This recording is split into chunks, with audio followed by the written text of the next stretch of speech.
Mining అక్రమాలపైన BRS పోరుబాట ఒట్టినావులపల్లిలో BRS బృందం పర్యటన కొనసాగుతుంది. ఈ సందర్భంగా కేటీఆర్ మాట్లాడుతున్నారు. ఇప్పుడు అలా చూద్దాం. పేద ప్రజల్ని ఇట్లా మధ్యతరగతి ప్రజల్ని ఇట్లా రాజకీయ నాయకత్వంతో సంబంధం లేని వాళ్ళని ఎట్లా పడితే అట్లా ఆడుకుంటాం, ఎట్లా పడితే అట్లా చేస్తాం. దానికి మేము రేవంత్ రెడ్డికి, పొంగులేటి శ్రీనివాస్ రెడ్డికి అండగా నిలబడతామంటే మీకు తప్పకుండా మీ డైరీలో రాసుకొని పేర్లు మీ అందరికీ కూడా వదిలిపెట్టము. ప్రతి ఒక్కరి మీద కూడా రిటైర్ అయితే కూడా విచారణ జరిపిస్తాము. మీరు నిజాయితీగా మీ డ్యూటీ చేయండి, నిజాయితీగా డ్యూటీ చేయండి, న్యాయం వైపు నిలబడండి, ధర్మం వైపు నిలబడండి, ప్రజల వైపు నిలబడండి. మేము వేరేం అడగట్లేదు. కానీ మీరు ఇట్లా అక్రమాలకు, వారు చేస్తున్న దుర్మార్గాలకు అండగా నిలబడితే మాత్రం తప్పకుండా మీకు కూడా ఊచలు లెక్క పెట్టే రోజు వస్తుందనే మాట కూడా తెలియజేస్తూ, మీడియాతో కూడా మా రిక్వెస్ట్, దయచేసి మీరందరూ కూడా వేరే బాధితులు కూడా దయచేసి నేను విజ్ఞప్తి చేస్తా ఉన్నా. ఇట్లా వీరు చేస్తున్న అరాచకాలకు కొంతమంది భయపడుతున్నారు, కొంతమంది వచ్చి లోపల చెప్పుకుంటున్నారు. మొన్న శంషాబాద్ మండలంలో ఒక ఉదాహరణ చెప్తాను నేను మీకు. నవాబుల కాలం నుంచి వాళ్ళ దగ్గర 500 ఎకరాలు జాగుండే, అమ్ముకుంటూ పోతే ఇప్పుడు మిగిలింది 250 ఎకరాలు. వాళ్ళు వచ్చారు మొన్న నా దగ్గరికి, వచ్చి చూపెట్టారు. సార్, ఇది మా దగ్గర, మాకు స్వాతంత్రం వచ్చినట్టు నుంచి నిజాం కాలం నుంచి మా దగ్గర ఉంది. మొన్న నిషేధితుల జాబితాలో పెట్టినారు. మాకు రెవెన్యూ మంత్రి గారి ఆఫీస్ నుంచి ఫోన్ వచ్చింది.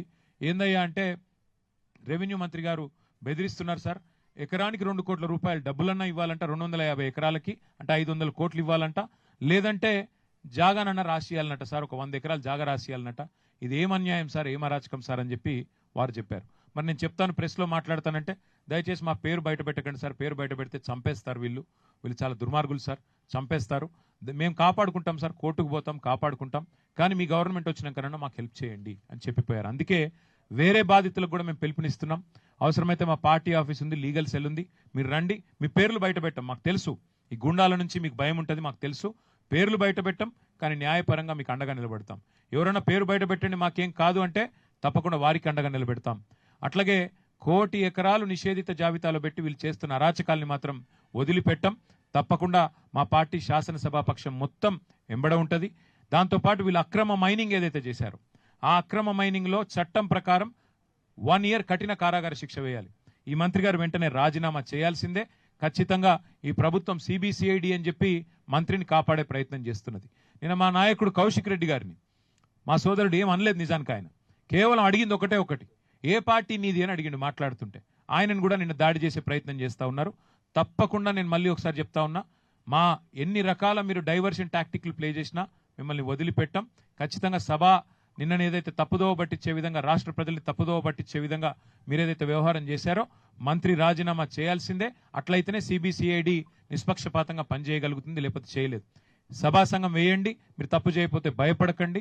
ఆ మంత్రి గారిని అవసరమైతే బర్తరఫ్ చేయాలని చెప్పి మేము ఇప్పుడు గవర్నర్ గారిని కలుస్తాము. భూ కుంభకోణాలు బయట పెడతాము, మైనింగ్ కుంభకోణాలు కూడా బయట పెడతాం. అందరూ ముందుకు రావాలని చెప్పి విజ్ఞప్తి చేస్తూ, మీరు దయచేసి మీడియాతో ఒక రిక్వెస్ట్, మా గౌరవ శాసన మండలి సభ్యులు శ్రవణ్ గారు, మా కార్తిక్ రెడ్డి గారు, ఇంకా కొంతమంది మిత్రులు ఇక్కడే ఉంటారు.